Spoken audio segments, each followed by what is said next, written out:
History पढ़ रहे थे? Forest society in college. Chapter number बताऊँ? 4th है। कल मैंने हिस्ट्री में कुछ चीजें आपको बताई थी, एंशिएंट, मेडिवल एंड मॉडर्न। मैंने क्या बताया था? मेडिवल कहाँ से स्टार्ट मानी जाती है? जहाँ से इस्लाम। हाँ, इंडिया में इस्लाम की एंट्री होती है। उसमें सबसे इम्पोर्टेंट नाम है मीर कासिम और दाहिरा। ठीक, समझ में आ रहा है? यहीं से इंडिया में इस्लाम की एंट्री मानी जाती है और यहीं से हमारी हिस्ट्री में जो फॉर्मेट चेंज होता है वो होता है मेडिवल हिस्ट्री का। एंशिएंट में मैंने कल कुछ नाम दिए थे, क्या क्या नाम दिए थे? सबसे इम्पोर्टेंट नाम मैंने कल लिया था चंद्रगुप्त मौर्य, अशोक। एक चीज याद रखना, हिस्ट्री में 2 लोगों के नाम के साथ द ग्रेट लगता है। अशोक द ग्रेट, यानी 2 ऐसे लोग हैं जिनके नाम के साथ हिस्ट्री में क्या लग रहा है? ग्रेट लगता है, महान लगता है। एक है अशोक और एक है अकबर। याद रखना ये चीज, और किसी के नाम के साथ महान नहीं लगता। ऐसा क्यों होता है? उनकी जो टाइटल्स है, या जिसे कह सकते हैं उन्होंने जो वॉर में एरिया जीता उसे भी कह सकते हैं। लेकिन साथ ही साथ यहाँ पे सिर्फ जीतना या एडमिनिस्ट्रेशन इंपॉर्टेंट नहीं है, लोगों के दिलों को जीतना, यानी कि पब्लिक के लिए सही से काम करने में यही 2 रूलर सबसे, मतलब ऑल इज वेल, मतलब हर चीज उनकी बहुत अच्छी है। सब चीजें, चाहे एडमिनिस्ट्रेशन हो, चाहे मैं बात करूं उनका अपनी जो प्रजा है या अपनी जो पब्लिक है उसके लिए काम करना हो, पॉलिसीज वगैरह हो, सब कुछ बहुत अच्छी होती है। समझ में आ रहा है? तो ये 2 नाम है, अशोक और अकबर। अशोक और अकबर। अच्छा, अगर मैं बात करती हूँ कि ये तो फॉर्मेट मैंने दिल्ली सल्तनत कल बताई थी मेडिवल में। मैंने पहला एक नाम बताया था महमूद गजनवी। महमूद गजनवी, ये नाम पहला बताया था। फिर बताया था मैंने गौरी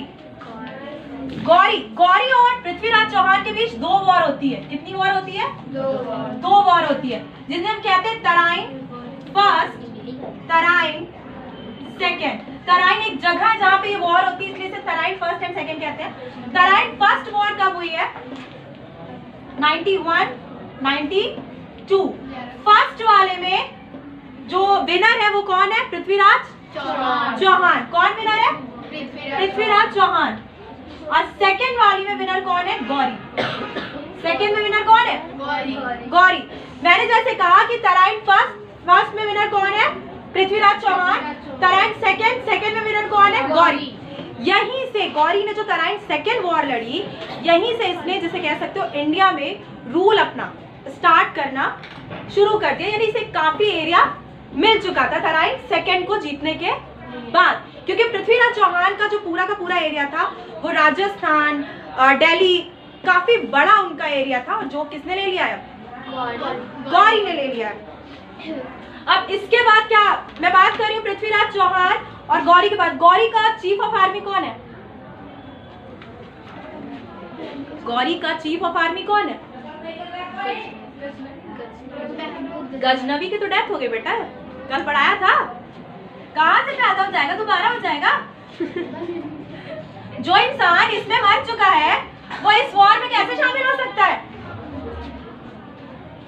ये दिल्ली सल्तनत की बात हो रही है, बताइए। अभी दिल्ली सल्तनत से पहले हूँ मैं। कोई बोल रहा है धीरे धीरे। कुतुबुद्दीन ऐबक। कह सकते हैं कि गौरी का चीफ ऑफ आर्मी कौन है?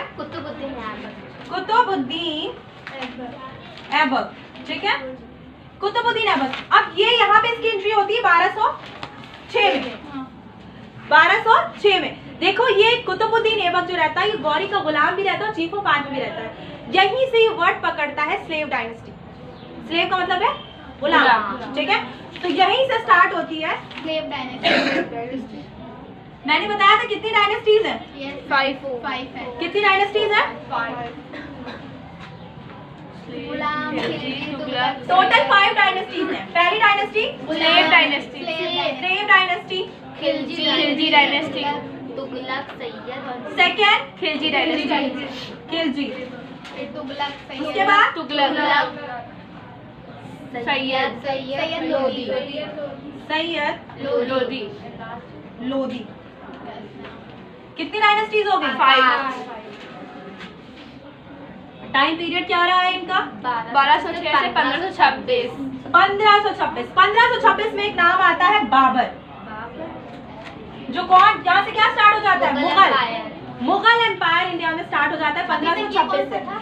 ये आपकी दिल्ली सल्तनत थी। 1206 से 1526 तक जो चला वो क्या था? दिल्ली सल्तनत था। और उसके बाद जो स्टार्ट होता है वो मुगल एम्पायर। अब यहाँ पे मैं नाम लेती हूँ, सबसे इंपॉर्टेंट है आपको। अगर मैं देखती हूँ स्लेव डायनेस्टी में 3 की 4 नाम सबसे इंपॉर्टेंट है। एक नाम हो गया कुतुबुद्दीन, कुतुबुद्दीन, अलाउद्दीन, उसके बाद इल्तुतमिश। अलाउद्दीन, देखो कुतुबुद्दीन ऐबक, उसके बाद इल्तुतमिश। लेकिन इसके बीच में एक और नाम आता है आराम शाह, वो इतना इंपॉर्टेंट नहीं है, कुछ ही टाइम के लिए रहा। इल्तुतमिश के बाद नाम आता है रुकुद्दीन, वो भी बस कुछ ही टाइम के लिए रहा। लेकिन उसके बाद नाम आता है रजिया सुल्तान। ये सबसे इंपॉर्टेंट नाम है। इंडिया की पहली विमेन रूलर कौन है? रजिया सुल्तान। कब बनी? हाँ, किसी ने सही बोला है, बोलो बोलो। डर मत करो, सही या गलत बोलोगे तभी तो पता चलेगा। 1226 नहीं, हाँ सही बोली सिमरन, बोलो 1236। 1236। 26 में 10 साल और जोड़ दो, कितना हो गया? 1206 बोली थी। 1206 में तो भाई कुतुबुद्दीन ऐबक है। 1206 स्टार्ट हुई है। रजिया सुल्तान बैठी है 1236। किसकी बेटी है?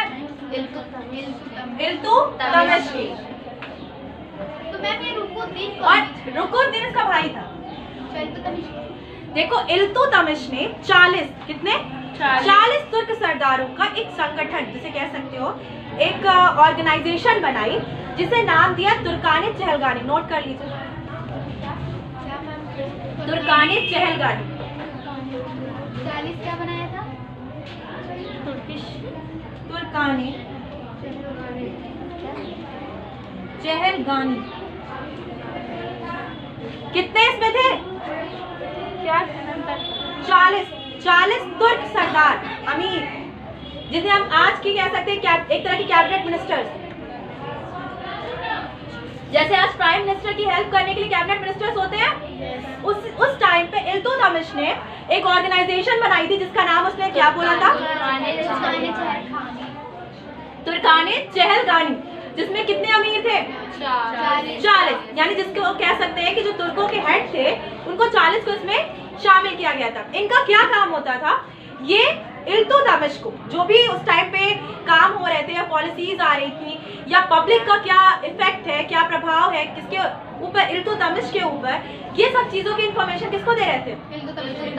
इल्तुतमिश को दे रहे थे। देखो यहाँ पे एक गलती हो जाती है इल्तुतमिश से,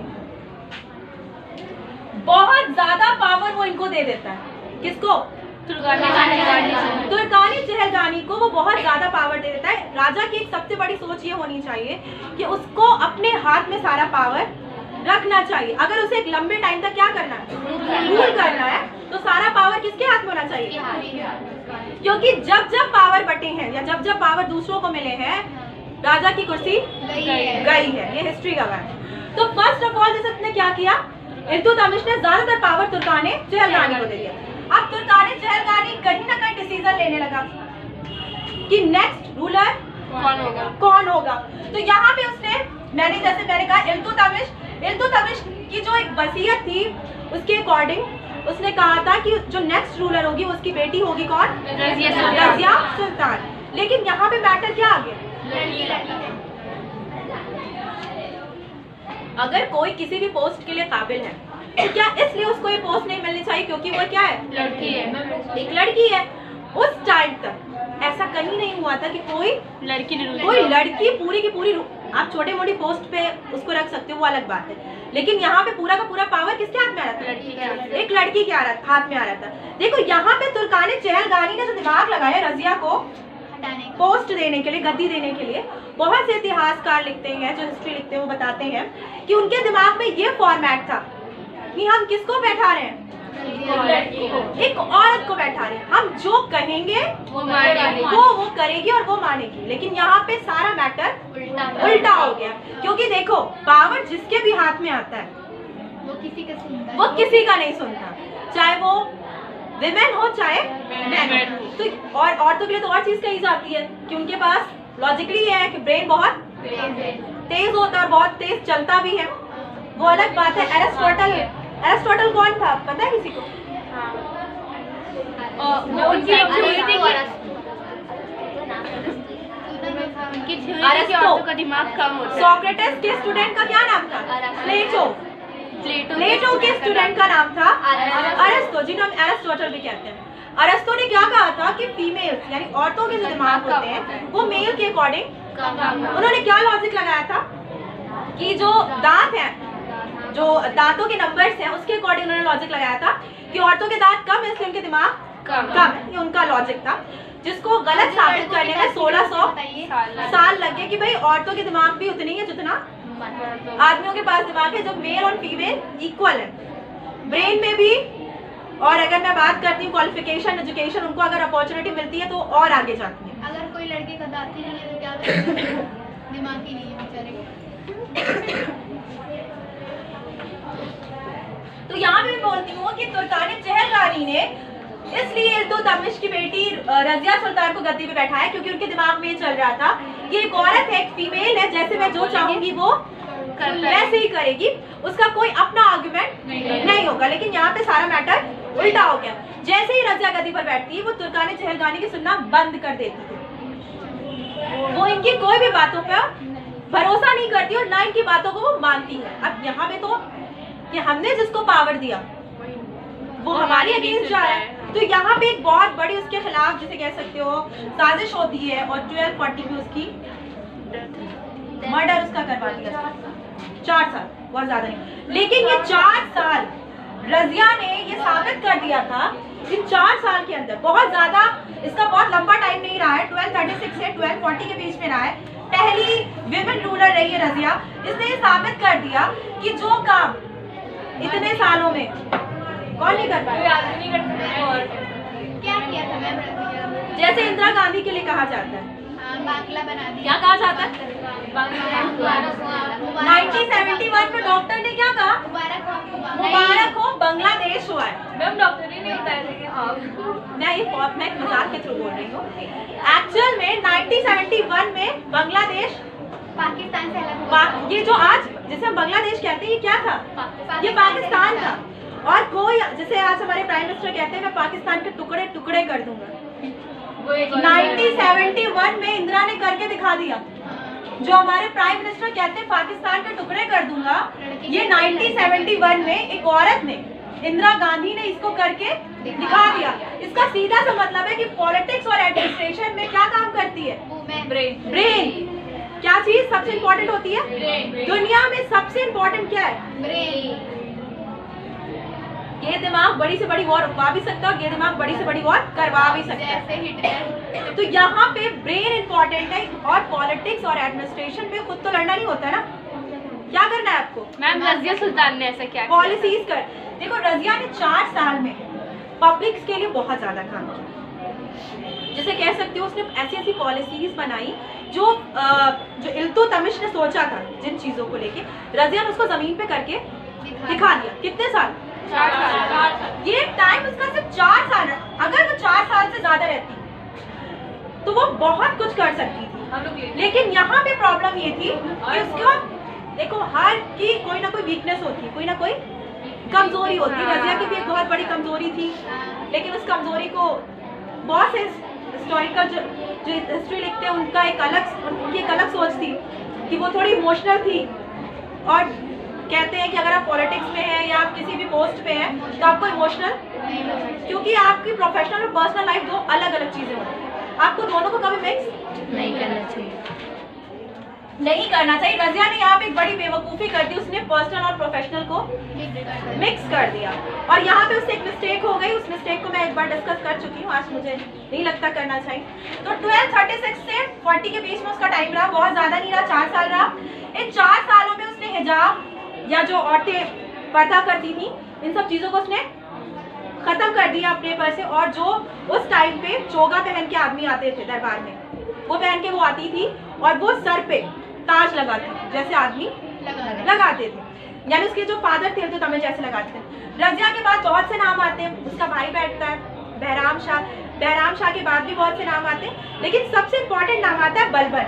मैम ये बीच में रुकुद्दीन जो है तो उसको बताई नहीं। रुकुद्दीन जो रहता है इसका भाई रहता है, इसके पास अकल वकल नहीं रहती, इसके सारे डिसीजन इसकी सौतेली माँ तुर्कान लेती है, यानी रुकुद्दीन की सगी माँ रजिया की सौतेली माँ तुर्कान सारे डिसीजन लेती है रुकुद्दीन के।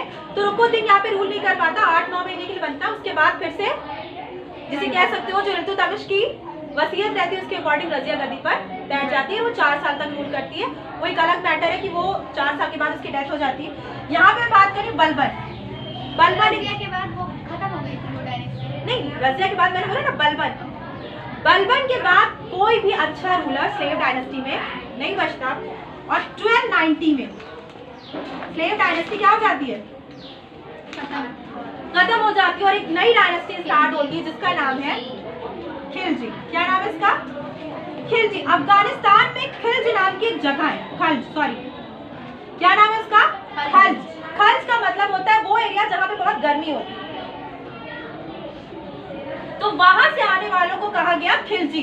तो 1290 में जो डायनेस्टी स्टार्ट होती है उसका नाम है खिलजी डायनेस्टी। खिलजी डायनेस्टी। इसका फाउंडर कौन है? जलालुद्दीन खिलजी। इसके बाद इसका भतीजा या इसका दामाद कह सकते हैं कौन? अलाउद्दीन खिलजी बैठता है। कब बैठता है? 1296 से 6 साल के बाद। एक कहावत है बहुत पुरानी कि दामाद आस्तीन का सांप होता है, यहाँ पे बिल्कुल सही बैठती है कि अलाउद्दीन खिलजी ने ही जलालुद्दीन का क्या किया रहता है? मर्डर करके ये गद्दी पर बैठता है 1296 में। कब बैठता है? 1296 में गद्दी पर बैठता है कौन? अलाउद्दीन। किसका मर्डर करके? अपने फादर इन लॉ भी कह सकते हो, अंकल। अंकल भी थे जलालुद्दीन उसके, और उसके फादर इन लॉ भी थे जिनका मर्डर करके वो 1296 में गद्दी पर बैठ जाता है। तो वो कहानी, वो कहावत बिल्कुल यहाँ भी सच होती है कि दामाद आस्तीन का सांप होता है। इसके बाद जो हम पढ़ेंगे तुगलक डायनेस्टी, उसमें दिखाया जाएगा बेटा भी ऐसा कर सकता है, क्योंकि मोहम्मद बिन तुगलक अपने ही बाप गयासुद्दीन तुगलक को जान से मार के गद्दी पर बैठता। आजकल तो फिर भी अच्छा हाल है, क्यों मैम उसे करती नहीं देता क्या उसका बाप? कई बेटे होते हैं ना, एक बेटा थोड़ी ना होता है।